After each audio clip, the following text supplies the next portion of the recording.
वृंदावन चंद 4-5 वर्ष के बालक के भांति ही रहते हैं।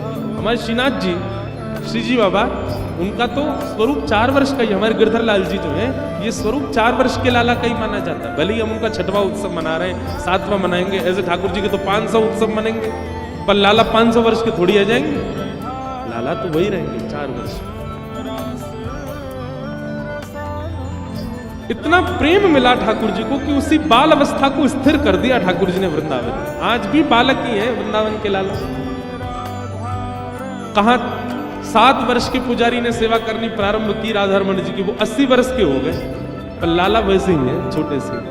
लाला बड़े नहीं। ठाकुर जी ने अपने उस बाल रूप को, और बाल रूप नहीं कहूंगा, मैं कहूंगा प्रेम से सुसज्जित अपने उस रूप को ठाकुर जी ने वृंदावन में स्थिर कर दिया।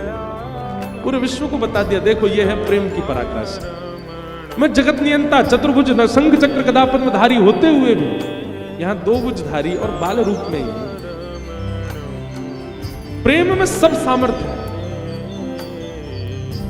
प्रेम चतुर्भुज को 2 भुज बना सकता है। प्रेम त्रिलोकीनाथ को लाला बना सकता है। प्रेम विश्व को नचाने वाले को स्वयं नचा सकता है। ये प्रेम की सामर्थ्य। ब्रजवासियों ने इतना प्रेम दिया है ठाकुर जी को, इतना प्रेम दिया है कि ये सब लीलाएं प्रकट कर रहे हैं ठाकुर जी। इन लीलाओं से कुछ सीख नहीं रहे हम लोग।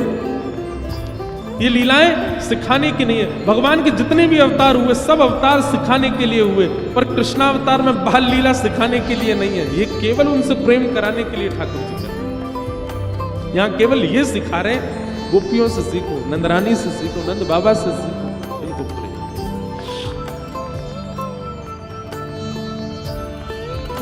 श्रृंग्यग्निडम शशि जलद द्विजकंटक। एक दिन ठाकुर जी हवन करने लगे।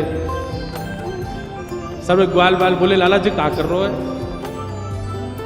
छोटे से 3 वर्ष के लाला, अरे तू ना जाने हमारे नंद बाबा रोज अग्निहोत्र करें, रोज हवन करें। मैंने नंद बाबा से पूछी, बाबा जी क्या कर रहे हो? तो बाबा ने मुझको बताई कि अग्निदेव को प्रसन्न करवे के काजे मैं रोज हवन करूं तो वहां से अग्निदेव प्रसन्न हो जाएंगे, और जैसे ही अग्निदेव प्रसन्न हो जाएंगे फिर मैं जो मांगूंगा सब मिलेगा। तो बाद ना से मैंने हवन शुरू कर दिया है। और ठाकुर जी हवन कैसे कर रहे हैं? नंद भवन के पीछे खूब बड़े बड़े वृक्ष लगे हैं, उनके सूखे पत्ता जब नीचे गिर जाए सबन को इकट्ठो करके उनमें आग लगाए थे, और कछु पत्तान को चूरा बना के स्वाहा मधुमंगल श्री दामा धन सुखा मन सुखा धन सुखा सुबल, सब ठाकुर जी के मित्र सब बैठ गए। लाला तो तू अग्निदेव को प्रसन्न करके कहा मांगे वो?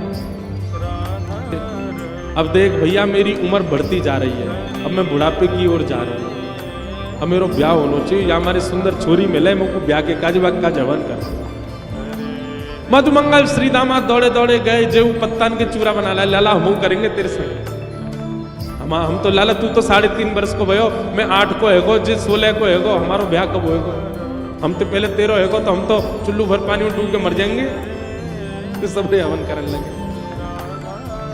इतने में ही ठाकुर जी को सखा श्री दामा बोलो, लाला हमने देखिए यज्ञ के बाद में ब्राह्मण भोजन होयो करे, और यज्ञ तो हैगो लेकिन बिना ब्राह्मण भोजन के यज्ञ फल ना दे। ठाकुर जी बोले, चल पूरे गोकुल के ब्राह्मणन को निमंत्रण दिया। और ठाकुर जी उंगली पकड़ के अपने सखान की, छोटे से है लाला, उंगली पकड़ के चल रहे। पूरे गोकुल में गए, ब्राह्मण को निमंत्रण दिया, हमारे यहाँ यज्ञ भयो है, भोजन पावे आ जाइयो।